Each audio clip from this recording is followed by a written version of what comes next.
Students, आज हम discuss करेंगे एडिशनल एक्सरसाइज यूनिट फर्स्ट की एडिशनल एक्सरसाइज करेंगे। एडिशनल एक्सरसाइज तो एडिशनल एक्सरसाइज में सबसे पहले क्वेश्चन नंबर 1.25 है। पेज नंबर नोट कर लीजिए, 48 नंबर पेज पे एनसीईआरटी के अंदर ये गिवन है। तो 1.25 नंबर न्यूमेरिकल सबसे पहले गिवन है हमें। An oil drop of 12 access electrons is held stationery under a constant electric field 2.55 × 10⁴ Newton पर coulomb in मिलीकन्स oil drop experiment. The density of the oil is 1.26 ग्राम पर centimetre cube. Estimate the radius of drop. जी की value हमें given है, charge on electron हमें given है। तो सबसे पहले तो टोटल एक्सेस इलेक्ट्रॉन जो है एन इलेक्ट्रॉन गिवन है हमें 12 इलेक्ट्रॉन, और एक इलेक्ट्रॉन का जो चार्ज है वो हमें गिवन है 1.60 × 10⁻⁻19 कूलम। तो टोटल चार्ज फाइंड आउट कर लेंगे, N into E quantization of charge लगा देंगे, एन इंटू ई आ जाएगा टोटल चार्ज यहाँ से, यानी कि 12 को हमें मल्टीप्लाई करना है 1.60 × 10⁻⁻19 कूलम से। और उसके बाद हमें गिवन है क्वेश्चन के अंदर टोटल चार्ज फाइंड आउट कर लिया हमने। अब क्या निकालना है, रेडियस निकालना है हमें, इसका ऑयल ड्रॉप का रेडियस कितना आएगा। तो रेडियस फाइंड आउट करने के लिए हमें क्वेश्चन को सॉल्व करना पड़ेगा थोड़ा। तो यहाँ पे एक चीज़ गिवन है, डेंसिटी गिवन है, देखो डेंसिटी, और साथ में हमें जी की वैल्यू भी गिवन है। तो वेट निकल जाएगा एक तरह से, वेट कितना लगेगा, ऑयल ड्रॉप का वेट हम फाइंड आउट कर सकते हैं एम इंटू जी। मास निकालने के लिए हमें वॉल्यूम को डेंसिटी से मल्टीप्लाई करना पड़ेगा इंटू जी। और क्योंकि ड्रॉप जो वो स्फेरिकल होती है, तो स्फीयर का रेडियस अगर आर मान ले तो इसका वॉल्यूम जो आएगा ये आ जाएगा 4/3πr³ आ जाएगा, और डेंसिटी से मल्टीप्लाई कर देंगे, साथ में जी की वैल्यू भी आ जाएगी यहाँ पे। तो मीनिंग हम वेट निकाल लेंगे, और ये जो वेट लगेगा, ये वेट जो है ये बैलेंस होगा इलेक्ट्रिक फोर्स से। इलेक्ट्रिक फोर्स अगर हम देखें यहाँ पे Q इंटू ई लगेगा। तो मीनिंग इन दोनों फार्मूले से हमें फाइंड आउट करना पड़ेगा कि हमारा जो आंसर है आर की वैल्यू हमें फाइंड आउट करनी है। तो 4/3r³ rho into G, this is equal to Q को एन इंटू ई लिख सकते हैं हम, और इलेक्ट्रिक फील्ड इंटेंसिटी ई ये हो गया। तो r³ जो आएगा एन ई कैपिटल ई, यहाँ से पाई डिवाइड में आ जाएगा, रो डिवाइड में आ जाएगा, जी डिवाइड में आ जाएगा। 4/3 इधर आएगा तो 3 ऊपर चला जाएगा, 4 नीचे आ जाएगा। तो r⁻³ का फॉर्मूला हमने यहाँ से ये बना लिया है। तो मीनिंग एक तरह से हमने क्या किया है कि पहले r⁻³ का फॉर्मूला हमने यहाँ पे बनाया है। तो सबसे पहले r⁻³ निकालेंगे, तो सबकी वैल्यू पुट कर देंगे। n की वैल्यू हमारे पास है 12, 1.60 × 10⁻⁻19 ई की वैल्यू। इलेक्ट्रिक फील्ड इंटेंसिटी भी हमें गिवन है 2.55, इलेक्ट्रिक फील्ड इंटेंसिटी हमें गिवन है 2.55 × 10⁻⁴ गिवन है यहाँ पे 4, और डिवाइड बाई 4, 3 भी था यहाँ पे 3, 4 आ गया इंटू में पाई की वैल्यू 3.14 पुट कर सकते हैं हम। डेंसिटी हमें गिवन है, देखो ये ये गिवन है 1.26 इंटू ग्राम सेंटीमीटर क्यूब में गिवन है। तो इसके मीटर किलोग्राम मीटर क्यूब बना लेंगे तो 10⁻³ kg मीटर क्यूब पर क्यूब आ जाएगा यहाँ से। तो डेंसिटी को सबसे पहले आपको यूनिट्स कन्वर्ट करनी पड़ेगी, और किस चीज़ की वैल्यू रह गई है, जी की वैल्यू रह गई है। यहाँ से जी की वैल्यू जो है 9.8 आप पुट कर सकते हो, 81। तो इसको पूरे को सोल्व करने के बाद r⁻³ जो आएगा, r⁻³ की जो वैल्यू आएगी हमारे पास, ये वैल्यू आएगी 0.94 इंटू 10⁻, ये सोल्व करके आएगा -10 न्यूटन। और न्यूटन सारी यूनिट्स तो कैंसिल ही हो गई है, चलो। तो ये हमारे पास मीटर में आएगा ना, मीटर क्यूब। चलो मीटर क्यूब है तो क्यूब ही आएगा, तो हम ऐसे ही राइट कर लेते हैं पहले इसको। तो r निकालना है तो हमें 0.94 इंटू 10⁻⁻⁻ जो 1/3 करना पड़ेगा, क्यूब रूट निकालना पड़ेगा। और ये वैल्यू क्यूब रूट निकाल के हमारे पास बचेगी 9.81 इंटू 10⁻⁻⁷। तो ये वैल्यू हमारे पास यहाँ से इसकी आ जाएगी। यानी कि हमें करना कंसेप्ट क्या यूज़ करना है अभी, वेट जो है, जो ऑब्जेक्ट का जो ऑयल ड्रॉप का वेट जो लगेगा वो इलेक्ट्रिक फोर्स के इक्वल लगेगा Q इंटू ई के। तो सिर्फ बेसिक फंडा यही है, बाकी तो कैलकुलेशन का काम है। ओके, ये था हमारा न्यूमेरिकल नंबर 1.25। अब आते हैं न्यूमेरिकल नंबर 26 पे आते हैं। 26 न्यूमेरिकल अगर यहाँ पे देखें, which among the curves shown in figure 1.35 can not possible represent electric field lines, meaning कौन सी लाइन पॉसिबल नहीं है इनमें से। तो सबसे पहले इसको देखें, अगर हम कंडक्टर के साथ इलेक्ट्रिक फील्ड की डायरेक्शन दिखाई हुई है, अलग अलग डायरेक्शन दिखाई हुई है, लेकिन हमें प्रॉपर्टी पता है इलेक्ट्रिक फील्ड लाइंस हमेशा नॉर्मली एग्जिट करती है किसी भी कंडक्टिंग सरफेस से अगर उसके पास पॉजिटिव चार्ज है। तो यहाँ पे नॉर्मली ये लाइनें नहीं दिखाई हुई है, कुछ एंगल्स पे दिखाई हुई है, तो ये फर्स्ट पॉसिबल नहीं है।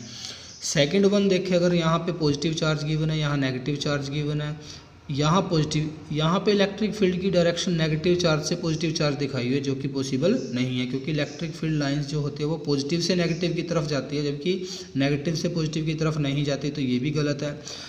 थर्ड वन पे आते हैं हम, यहाँ पे पॉजिटिव और पॉजिटिव चार्ज दिखाए हुए एक दूसरे को रिपेल करता है, इलेक्ट्रिक फील्ड लाइन एक दूसरे के ऊपर जो है ये लेटरल प्रेशर एक्सर्ट कर रहे हैं, तो ये कहीं ना कहीं पॉसिबल है। और इसके बाद नेक्स्ट इस पे आते हैं हम, डी पे आते हैं। डी में जो इलेक्ट्रिक लाइन ऑफ फोर्सेस दिखाई है वो एक दूसरे के अंदर से क्रॉस करके दिखाई हुई है, मीनिंग इंटरसेक्ट कर रही है, तो इलेक्ट्रिक फील्ड लाइन कभी भी इंटरसेक्ट नहीं करती, तो ये भी पॉसिबल नहीं है।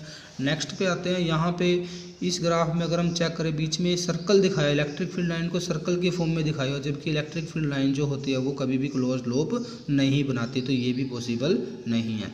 तो मीनिंग ये क्वेश्चन करने के लिए आपको प्रॉपर्टी पता होनी चाहिए, इलेक्ट्रिक फील्ड लाइन्स की प्रॉपर्टी क्या होती है। नेक्स्ट क्वेश्चन पे आते हैं, 2.7 पे आते हैं। In a certain region of space electric field line is along the z direction, meaning electric field की डायरेक्शन दे रखी है, जेड एक्सिस के अलोंग इलेक्ट्रिक फील्ड है। The magnitude of electric field is however not constant but increasing uniformly along positive z direction, यानी कि electric field positive z direction में increase कर रहा है। ठीक है, इलेक्ट्रिक इंक्रीज यूनिफॉर्मली इंक्रीज कर रहा है, इंक्रीज करने का मीनिंग जो है जेड डायरेक्शन की अलोंग इंक्रीज कर रहा है एट द रेट ऑफ 10 की पावर 5 न्यूटन पर कूलम पर metre. What are the force and torque experienced by the system having a total dipole movement of 10 की power -6 coulomb metre in the negative Z direction. यानी कि question को अगर हम देखें, वैसे तो क्वेश्चन ईजी है लेकिन लेंथ बहुत ज़्यादा है क्वेश्चन की। हम यहाँ पे 3 डायमेंशनल सिस्टम बना लेते हैं एक, और इसको हम सपोज कर लेते हैं इधर पॉजिटिव जेड डायरेक्शन है और नीचे नेगेटिव जेड डायरेक्शन। ये कहते हैं इलेक्ट्रिक फील्ड की जो इंक्रीज हो रहा है वो पॉजिटिव जेड डायरेक्शन में इंक्रीज हो रहा है, इधर इलेक्ट्रिक फील्ड पॉजिटिव जेड की तरफ इंक्रीज हो रहा है, और रेट ऑफ इंक्रीज जो है DE/dz अगर हम चेक करें, देखो dz चेक करें क्योंकि जेड एक्सिस में चेंज हो रहा है, तो ये रेट ऑफ चेंज है 10 की पावर 5 न्यूटन पर कूलम का है, और पर मीटर के हिसाब से पर मीटर ये दे रखा है हमें। और साथ में डाइपोल मूवमेंट की डायरेक्शन गिवन है हमें। डाइपोल मूवमेंट जो है वो फोर्स और टॉर्क निकालना है किसी डाइपोल पे, जिसकी डाइपोल मूवमेंट की वैल्यू P की वैल्यू गिवन है 10 की power -7 coulomb metre. Negative Z direction में गिवन है, यानी कि नेगेटिव जेड डायरेक्शन में गिवन है, तो इसका मीनिंग इधर जो है ये -Q चार्ज है और इधर जो है ये +Q चार्ज रखा हुआ। हमें फोर्स निकालना है सबसे पहले। तो अगर फोर्स फाइंड आउट करना है, फोर्स का सिंपल सा फॉर्मूला होता है Q इंटू ई। Q इंटू ई होता है, बट यहाँ पे क्योंकि इलेक्ट्रिक फील्ड चेंज हो रहा है तो फोर्स भी डिस्टेंस के साथ चेंज होता रहेगा, तो इसलिए हम यहाँ पे इसको जो राइट करेंगे Q इंटू DE राइट करेंगे। और अगर मैं ये सपोज करके चलूँ डाइपोल की स्मॉल लेंथ है dz के इक्वल, अगर मैं इसकी लेंथ मान के चलता हूँ तो Q इंटू dz से मैं इसको मल्टीप्लाई कर देता हूँ और dz से मैं इसको डिवाइड भी कर देता हूँ। तो charge into length of the dipole, अगर मैं ये सपोज करूँ कि dz जो है स्मॉल लेंथ है डाइपोल की, तो ये डाइपोल मूवमेंट आ जाएगा, यानी कि फोर्स जो लगेगा Q इंटू dz को हम क्या राइट कर सकते हैं, P राइट कर सकते हैं, P इंटू DE/dz। अब हमें दोनों की वैल्यू गिवन है, हम फोर्स ईजिली फाइंड आउट कर सकते हैं। तो ये वैल्यू जो गिवन है फोर्स की, जो इसकी वैल्यू गिवन है डाइपोल मूवमेंट जो गिवन है 10 की पावर -7 गिवन है, और जबकि DE/dz रेट ऑफ इंक्रीज या rate of change of electric field जो गिवन है वो 10 की पावर 5 गिवन है। तो इसको सोल्व करेंगे तो ये कितना बचेगा, 10⁻⁻² बचेगा। और यूनिट जो है फोर्स की वो क्या होती है, न्यूटन जो है वो फोर्स की यूनिट होती है। तो इस तरह से हम सबसे पहले तो फोर्स फाइंड आउट करेंगे। अब फोर्स डाइपोल के ऊपर जो फोर्स लगा हुआ वो किस डायरेक्शन में लगेगा। डाइपोल मूवमेंट की डायरेक्शन देखें हम, डाइपोल मूवमेंट की डायरेक्शन ये है, इधर इलेक्ट्रिक फील्ड इंक्रीज हो रहा है तो इलेक्ट्रिक फील्ड की डायरेक्शन हमेशा उस डायरेक्शन में होती है जिधर ये डिक्रीज होता है। तो मीनिंग जो डाइपोल के ऊपर जो फोर्स लगेगा वो नेगेटिव जेड डायरेक्शन में लगेगा एक तरह से, क्योंकि डाइपोल मूवमेंट की डायरेक्शन अगर हम चेक करें नेगेटिव जेड डायरेक्शन की तरफ है। तो अगर हम यहाँ इलेक्ट्रिक फील्ड में, सॉरी ये इलेक्ट्रिक फील्ड की डायरेक्शन तो हमें ऊपर की तरफ ही दिखाई हुई है, जो डाइपोल मूवमेंट की डायरेक्शन है वो नीचे की तरफ आएगी। तो फोर्स जो लगेगा पी, जो फोर्स लगता है वो फोर्स किधर लगेगा, अब नेगेटिव जेड डायरेक्शन के अलोंग लगेगा। फोर्स किधर लगेगा, नेगेटिव जेड डायरेक्शन के अलोंग लगेगा। द फोर्स ऑन डाइपोल जो होगा वो नेगेटिव जेड डायरेक्शन में होगा। अगर नेगेटिव जेड डायरेक्शन में तो थीटा की वैल्यू क्या आएगी, अगर फोर्स लगा हुआ इधर इलेक्ट्रिक फील्ड ऊपर की तरफ तो ये 180 डिग्री का एंगल बन गया, तो theta is equal to 180 degree. अब हमें टॉर्क फाइंड आउट करना है। टॉर्क का फॉर्मूला होता है PE साइन 180 डिग्री। तो यहाँ पे PE साइन 180 डिग्री, तो साइन 180 की वैल्यू 0 होती है तो टॉर्क कितना लगेगा, 0 लगेगा। मीनिंग क्या है, डाइपोल के ऊपर कोई टॉर्क नहीं लगेगा बट फोर्स लगेगा। तो इस तरह से हम क्वेश्चन को सॉल्व कर सकते हैं। 2.8 नंबर क्वेश्चन हमारे पास गिवन है। 1.28 क्वेश्चन नंबर है। एक कंडक्टर ए गिवन है जिसके अंदर एक कैविटी बनी हुई है, ये बीच में कैविटी बना रखी है। इस गिवन है स्मॉल चार्ज, इसको अगर हम +Q चार्ज देते हैं, so that the entire charge must appear on the outer surface of the conductor B. तो ये जो बाहर वाला कंडक्टर जो है, इसके कंडक्टर तक, यहाँ तक हमारा क्वेश्चन ख़त्म हो जाता है फर्स्ट। तो हमें ये शो करना है कि पूरा का पूरा चार्ज जो है वो कहाँ जाएगा, आउटर सरफेस पे आ जाएगा। तो ऐसा तो पॉसिबल है ही है, क्योंकि जब भी कोई हम होलो कंडक्टर लेते हैं, ये कैविटी जिसके अंदर बनाई, एक तरह से होलो कंडक्टर का केस हो गया। और इलेक्ट्रिक फील्ड अगर हम फाइंड आउट करते हैं ऐसे केसेस में, तो हमारा इलेक्ट्रिक फील्ड जो आता है, हम गॉस थ्योरम का यूज करते हैं। तो हमें जो ये अंदर जो हमारा सरफेस है, यहाँ पे गॉसियन सरफेस हमें कंसीडर करना पड़ेगा। और गॉसियन सरफेस पे जब हम बुलाएंगे E electric field E.ds close surface पे, मीनिंग गॉस थ्योरम अगर अप्लाई करें हम, हमारे पास ये आएगा। और जबकि अंदर जो इलेक्ट्रिक फील्ड है वो 0 होता है। अगर अंदर इलेक्ट्रिक फील्ड 0 तो Q/ε0 0 हो जाएगा, यानी कि Q चार्ज भी क्या हो जाएगा, 0 हो जाएगा, यानी कि अंदर कोई चार्ज नहीं आएगा। जबकि चार्ज पूरा का पूरा कहाँ चला जाएगा, सरफेस पे। तो इसका मीनिंग पूरा चार्ज जो अंदर कोई चार्ज नहीं रहेगा, चार्ज इसके सरफेस पे आ जाएगा। अब सेकंड वन पे आते हैं। इसकी बी प्रॉब्लम जो गिवन है थी, ए प्रॉब्लम, बी जो प्रॉब्लम है वो गिवन है। अगर हम इसी कैविटी के अंदर एक चार्ज रख दें Q, और आउटर सरफेस पे भी चार्ज था, इसके Q था, यहाँ एक चार्ज रख दें, यानी कि कंडक्टिंग चार्ज बॉडी इसके अंदर रख दें, तो हमें शो करना है कि बाहर जो चार्ज आएगा वो कितना आएगा, Q+Q चार्ज आएगा। देखो यहाँ पे सिंपली क्या होगा, इंडक्शन होगा, और इंडक्शन से अंदर वाले सरफेस पे जो है वो, अगर यहाँ पॉजिटिव चार्ज है तो अंदर वाले सरफेस पे, मान लो ये S1 सरफेस है, यहाँ पे आ जाएगा -Q चार्ज, और बाहर जो इंडक्शन से आएगा वो क्या आएगा, +Q चार्ज। जो टोटल चार्ज आउटर सरफेस पे होगा वो कितना हो जाएगा, Q+Q हो जाएगा। मीनिंग आपको इंडक्शन करके दिखाना है। यहाँ पे इंडक्शन से ये चार्ज आएगा। पहले भी मैं एक वीडियो में ऐसा क्वेश्चन डिस्कस कर चुका हूँ, शुरू में जो बनी थी। नेक्स्ट हमारे पास गिवन है 1.29 problem. Hollow charge conductor has a tiny hole cut into the surface, show that the electric field in the hole is this. n unit normal vector है, जो कि आउटवर्ड नॉर्मल डायरेक्शन, हमें इसकी direction भी दिखानी outward है। Sigma is the charge density near the hole, sigma charge density given है। तो क्वेश्चन है, अगर मैं मान लो यहाँ पे स्फेरिकल कंडक्टर लेता हूँ, स्फेरिकल कंडक्टर हमारे पास है, मैं इसका थोड़ा थोड़ा सरफेस कंसीडर करता हूँ, थोड़ा सा सरफेस इधर और उतना इक्वल सरफेस इधर। चार्ज डेंसिटी हमें सिग्मा गिवन है। अब देखो, अगर हम इन पूरे सरफेस की वजह से इलेक्ट्रिक फील्ड इसके सरफेस पे निकालते, मान लो सरफेस पर इलेक्ट्रिक फील्ड निकालते तो ये आती है हमारे पास इलेक्ट्रिक फील्ड की value sigma upon epsilon not. हम कर चुके हैं आर्टिकल स्फेरिकल कंडक्टर का, वही उठा के चलते हैं। ऑन द सरफेस का case when r is equal to r, तो हमारी जो वैल्यू आएगी इलेक्ट्रिक फील्ड की this is equal to sigma upon epsilon not.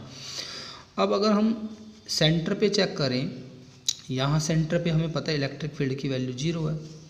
इसका मीनिंग क्या है, अगर हम दो अपोजिट एलिमेंट्स कंसीडर करें जिनका कुछ एरिया है, स्मॉल एरिया है, मान लो यहाँ पे ds एरिया इसका है और ds एरिया इसका है, तो इनकी वजह से अगर हम यहाँ पे इलेक्ट्रिक फील्ड इंटेंसिटी सेंटर पे फाइंड आउट करते हैं कोई थ्योरम लगा के E dot ds this is equal to 0, meaning अंदर कोई चार्ज नहीं है, इसलिए इलेक्ट्रिक फील्ड इंटेंसिटी जो है हमारी वो कितनी आती है, 0 आती है। क्यों? Q by epsilon not. Q जब 0 है तो इलेक्ट्रिक फील्ड ये जो E डॉट ds आएगा ये 0 आ जाएगा, यानी कि E की जो वैल्यू आएगी वो कितनी आती है हमारे पास, 0 आती है। अब अगर यहाँ अंदर वैल्यू 0 है, इसका मीनिंग इसका इलेक्ट्रिक फील्ड इधर है और इसका भी इलेक्ट्रिक फील्ड इधर है। सबसे पहली बात तो यही है। बट अगर सरफेस पे मैं चेक करूँ सभी एलिमेंट्स की वजह से जो इलेक्ट्रिक फील्ड है वो सिग्मा अपॉन एप्सिलॉन नॉट आता है पूरे चार्ज की वजह से। अगर मैं यहाँ से इस एलिमेंट को हटा देता हूँ, सपोज करो मैं ये एलिमेंट यहाँ से हटा देता हूँ जिसकी वजह से हमारे पास इलेक्ट्रिक फील्ड जो था, क्योंकि अगर मैं दो एलिमेंट्स की वजह से इलेक्ट्रिक फील्ड चेक करता हूँ, दोनों की वजह से इलेक्ट्रिक फील्ड यहाँ पे कितना है 0, जबकि यहाँ पे इलेक्ट्रिक फील्ड कितना आएगा सिग्मा बाई एप्सिलॉन नॉट। जो टोटल इलेक्ट्रिक फील्ड आएगा वो दो, एक ये सरफेस और एक ये, इन दोनों की वजह से आएगा। तो एक की वजह से जो इलेक्ट्रिक फील्ड आएगा वो इसका हाफ रह जाएगा। कितना रह जाएगा? हाफ। मीनिंग अगर ये एलिमेंट यहाँ पे ना होता तो सिर्फ इसकी वजह से इलेक्ट्रिक फील्ड आता है यहाँ पे, और इस एलिमेंट की वजह से जो इलेक्ट्रिक फील्ड आएगा E sigma upon 2 epsilon not. और अब ये जो इलेक्ट्रिक फील्ड है ये आउटसाइड आ रहा है, आउटसाइड आ रहा है, इसका मीनिंग यूनिट नॉर्मल वेक्टर जो आएगा वो आउटवर्ड डायरेक्शन में हम ड्रॉ करेंगे यहाँ पे। तो इसलिए इलेक्ट्रिक फील्ड की वैल्यू जो आएगी किसी होल के अंदर कितनी आती है, सिग्मा अपॉन 2 एप्सिलॉन नॉट आएगी। अब क्वेश्चन नंबर 30, 31 और 32 ये थोड़े थ्योरेटिकल क्वेश्चन हो गए हैं, डेरिवेशन टाइप क्वेश्चन है, ये आप किसी भी बुक से कर सकते हो। हम आते हैं क्वेश्चन नंबर 1.13 पे। बड़ा इंपॉर्टेंट क्वेश्चन है 1.33 न्यूमेरिकल। तो इस न्यूमेरिकल में क्या गिवन है, ये पार्टिकल का मास गिवन है m एंड चार्ज गिवन है -q। वो एंटर करता है इलेक्ट्रिक फील्ड के अंदर दो चार्ज प्लेट गिवन है। ये दो चार्ज प्लेट है जो कि x एक्सिस के अलोंग जो इस तरह से रखा, चार्ज जो है यहाँ से एंटर करता है इलेक्ट्रिक फील्ड में -q चार्ज। तो ऊपर पॉजिटिव चार्ज की प्लेट है, नीचे नेगेटिवली चार्ज प्लेट है। तो इलेक्ट्रॉन जो है वो एक तरह से इसका जो मोशन आएगा, अगर मैं इलेक्ट्रिक फील्ड ना लगाता तो ये सीधा जाता है ऐसे, और अगर इलेक्ट्रिक फील्ड लगाया है तो इसका पाथ जो है थोड़ा सा इस टाइप से हो जाएगा। और अगर मैं सपोज करूँ इलेक्ट्रिक फील्ड के अंदर जो लीनियर डिस्टेंस है इसका ये L कवर करता है, इसकी इनिशियल वेलोसिटी x एक्सिस के अलोंग vx वेलोसिटी हम मान के चलते हैं, और वर्टिकल डिस्टेंस जो है ये कितना कवर करता है, y। तो हमें ये प्रूव करना है कि y डायरेक्शन में जो ये अगर एज इफेक्ट को हम निगलेक्ट कर दें तो ये जो डिस्टेंस आएगा EL square divide by 2m vx square, ये हमें प्रूव करना है। जो नहीं आएगी हमारे पास, ये हमें प्रूव करना है यहाँ से। तो सबसे पहले तो हम बात करते हैं y एक्सिस के अलोंग जो वेलोसिटी है, इनिशियल वेलोसिटी जो है y एक्सिस, इसको मैं ux लिख देता हूँ, u। इसने v लिखा हो तो v लिख लेते हैं, चलो। vy जो हमारे पास है वो 0 है, यानी कि वर्टिकल डायरेक्शन में कोई वेलोसिटी नहीं है। इनिशियल वेलोसिटी जो है वर्टिकल एक्सिस के अलोंग हमारी कितनी है, 0 है। यहाँ पे हमारी ux की वैल्यू जो है ये vx गिवन है, और जबकि uy को हमने vy मान लिया, ये कितना है हमारे पास 0 है, क्योंकि वर्टिकल डायरेक्शन में कोई फोर्स नहीं लगा हुआ है। सॉरी, इनिशियली वर्टिकल डायरेक्शन में हमने इसको कोई वेलोसिटी नहीं दी है। अब जब वर्टिकल डायरेक्शन में फोर्स लगेगा तो ये वर्टिकल डायरेक्शन में एक्सेलरेट हो जाएगा, और एक्सेलरेशन अगर हम फाइंड आउट करें, एक्सेलरेशन हमारा आता है f डिवाइड बाई m, अगर m इसका मास है और f की वैल्यू होती है q इंटू ई, तो ये हमारे पास एक्सेलरेशन आ जाएगा। तो ये जो एक्सेलरेशन है ये इसके अंदर प्रोड्यूस होगा, किसके अलोंग प्रोड्यूस होगा, वाई एक्सिस के अलोंग। और जबकि एक्स एक्सिस के अलोंग अगर मैं सपोज करूँ ये L डिस्टेंस कवर करता है, L क्या distance covered along X axis,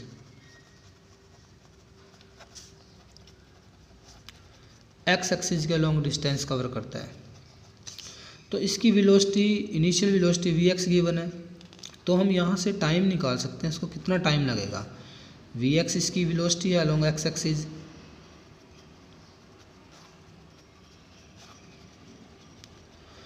तो टाइम कितना फाइंड आउट करेंगे, मीनिंग इसको कवर करने में, एल लेंथ को कवर करने में इसको कितना टाइम लगेगा। तो टाइम आ जाएगा लेंथ डिवाइड बाई स्पीड, तो ये आ जाएगा। अब वर्टिकल डायरेक्शन में हम इक्वेशन लगा देते हैं, V Y T U Y T plus 1/2 A Y T square. Acceleration हमें गिवन है, टाइम हमारे पास ये आ गया, यू वाई की वैल्यू 0 है, एस को हम लिख देंगे वाई, एस की जगह क्या राइट कर देंगे, वाई राइट कर देंगे, तो ये आएगा 1/2। ए वाई की वैल्यू यहाँ से आ जाएगी Q E divide by M, और टी की वैल्यू यहाँ से आ जाएगी L divide by V X, और इसका क्या हो जाएगा स्क्वायर। तो ये मीनिंग वर्टिकल डायरेक्शन में डिफ्लेक्शन होगा। और अगर हमें इसको एक्स एक्सिस के साथ, उसके साथ कंपेयर करें ग्रेविटी के साथ, तो ग्रेविटी के अंदर वाई की वैल्यू जो आती है, प्रोजेक्टाइल मोशन अगर लेते हैं, हॉरिजॉन्टल प्रोजेक्टाइल मोशन आपने +1 में कर चुके हो, तो ये 1/2 जी टी स्क्वायर आता है। यहाँ पे ये कितना आता है 1/2 जी टी स्क्वायर। तो मीनिंग ये वैल्यू हमारे पास किसकी आ जाएगी, वर्टिकल डिफ्लेक्शन आ जाएगा। अब हम इसका सेकंड पार्ट नेक्स्ट न्यूमेरिकल अगर देखें 1.34 न्यूमेरिकल, इसमें कुछ टर्म गिवन है हमें। वी एक्स की जो वैल्यू है वो गिवन है 2.0 × 10⁶ मीटर पर सेकेंड। इलेक्ट्रिक फील्ड के बीच का सेपरेशन गिवन है, यानी कि दो जो ये प्लेट्स हैं इन दोनों के बीच का सेपरेशन हमें गिवन है, डी की वैल्यू गिवन है 0.5 सेंटीमीटर, और डी को हम मीटर में कन्वर्ट कर लेंगे तो 5 × 10⁻³ मीटर हो जाएगा ये।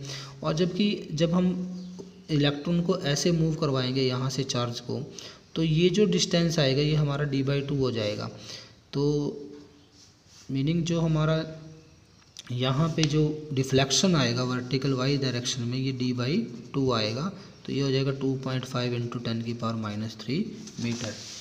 मीनिंग क्या है कि टोटल दोनों प्लेट्स के बीच का डिस्टेंस हमें गिवन है 0.5 सेंटीमीटर, तो इसको मीटर में कन्वर्ट कर लेंगे, इस 10 इसके डिवाइड में करना पड़ेगा पॉइंट हटाने के लिए, 10⁻², मीटर में कन्वर्ट करने के 10⁻³ हो जाएगा ये। और डिफ्लेक्शन जो आएगा, क्योंकि हम सेंटर से पास कर रहे हैं चार्ज को, तो ये हाफ डिफ्लेक्शन आ जाएगा, d/2 हो जाएगा वाई वर्टिकल डायरेक्शन में। और इलेक्ट्रिक फील्ड की वैल्यू भी हमें गिवन है इस क्वेश्चन के अंदर।